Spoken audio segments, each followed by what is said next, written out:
Ce que j'ai vu chez les Pères du désert, c'est qu'ils proposaient tout un chemin de connaissance de soi, tout un chemin de maturation intérieure qui s'inaugurait dans l'observation, dans l'écoute, dans l'attention. Ce par quoi nous avons chance d'instruire autour de nous, ce ne sera pas tant avec nos paroles, ce ne sera pas même avec une morale, mais c'est cette chose impondérable qu'est la présence, la vérité de notre présence ou de notre voix. C'est ça qui va toucher l'autre. Et c'est ça qui va peut-être le réveiller, et c'est ça en lui qui va nous réveiller. Ce qui comptait, ce n'était pas de croire en Dieu. Ce qui était fondamental, c'est de vivre la présence. Les vrais adorateurs, ceux qui cherchent Dieu, la source même de leur aide, de leur vie, de leur conscience, c'est en pneumati kai aletheia qui doivent le trouver. Et vous vous rappelez, en pneumati, on traduit quelquefois par en esprit, mais littéralement en pneumati, pneuma c'est le souffle, la roua en hébreu, l'haleine de vie.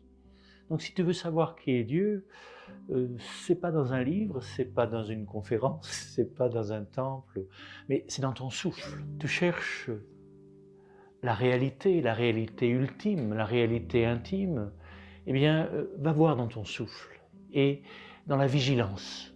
La vigilance, je crois que ce mot aletheia, on pourrait le traduire par vigilance. Donc une qualité d'attention, une qualité d'éveil.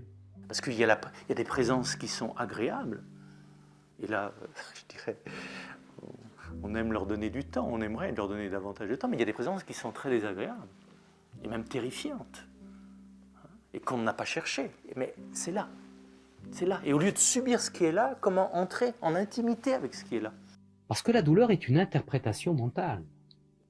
Et que si toute mon attention est dans la douleur, la formulation douleur, et bien sûr douleur insupportable, etc., tout ça, ça disparaît.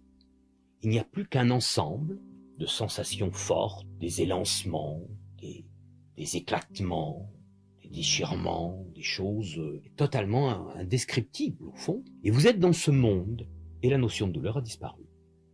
Et la posture d'apprentissage se fait d'abord par l'attention. Parce qu'on peut regarder sans voir. On peut écouter sans entendre. Donc il s'agit de rajouter de l'attention. Et c'est vrai que quand on n'est pas attentif, on peut passer à côté des choses. On n'a pas tous la chance de rencontrer des êtres que l'on considère comme éveillés ou qui ont le label éveillé. Mais on peut tous rencontrer une fleur, et une fleur est éveillée, dans la mesure où l'être se donne totalement à travers elle, si on sait la voir. Encore une fois, je dirais un arbre est éveillé. Il est complètement lui-même. Il se donne entièrement lui-même. Il se donne entièrement à voir. Mais bon, on ne le voit pas. Il y a tellement d'êtres, de choses qui se donnent à voir et qu'on ne voit pas. Parce que l'attention manque, la conscience manque.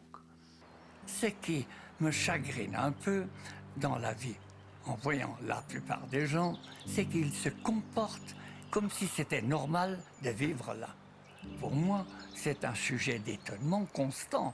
Quand je me lève à chaque jour que je me lève, je me dis, mais non de non, quelle étrange chose, que j'existe au fond, que je suis conscient de regarder par la fenêtre, c'est énorme, c'est incroyable pour moi. Retrouver la force élémentaire qui va tout soulever, qui est plus forte qu'une insurrection, c'est la certitude basique, simple d'être vivant.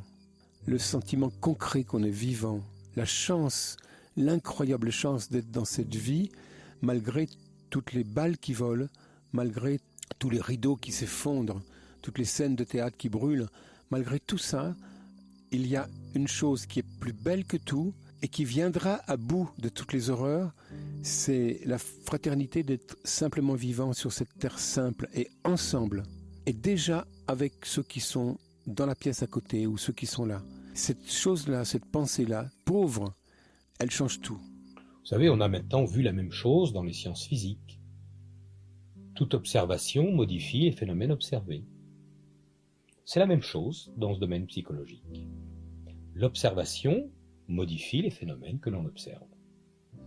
Entrer en relation avec la relation, c'est-à-dire avec ce qui nous relie aux choses, aux êtres, présent spatialement et présent non spatialement, présent dans ce temps et présent non dans ce temps. Être présent à cette relation, c'est-à-dire la conscience qui relie tout cela. Et l'attention, ce n'est pas simplement l'attention à ce que l'on fait, mais c'est aussi l'attention à la manière de faire. Donc, d'abord, être attentif, ça veut dire être dans l'instant présent et être pleinement investi dans l'action que l'on mène. Ah, encore ce chien qui aboie. Voilà ce que dit le mental. Imaginons que toute mon attention aille vers l'aboiement du chien. Il n'y a plus de notion de voisin, il n'y a plus de notion de chien, il n'y a plus de notion d'agréable ou de désagréable. Il n'y a plus qu'à écouter, comme si c'était la première fois que j'entendais ce son. Et voilà que l'aboiement devient quelque chose d'extraordinaire. Il n'y a même pas de mots pour dire ce que c'est. Parce que justement, la présence, elle est dans la rencontre. Il y a l'être qui se donne à travers cette personne, et puis qu'on pourra appeler le maître, qu'on pourra appeler d'un autre nom. Et puis, il y a la présence que donne le disciple. Parce qu'encore une fois, il n'y a pas de maître sans disciple. Cet émerveillement quand on tient cela dans la main, cet émerveillement premier, voilà, c'est quelque chose qui ne me quittera plus toute une vie. Et cette qualité de présence-là, cette intuition première que le sacré est partout, comment faire qu'elle ne se perde pas, qu'elle ne s'émiette pas en cours d'existence, bien entendu que cela se produit. Je dirais que c'est l'intensité qui compte, justement, je reste fidèle à, en fait, ce que je disais de temps en temps. Ce qui est important, c'est comment je vis chaque instant.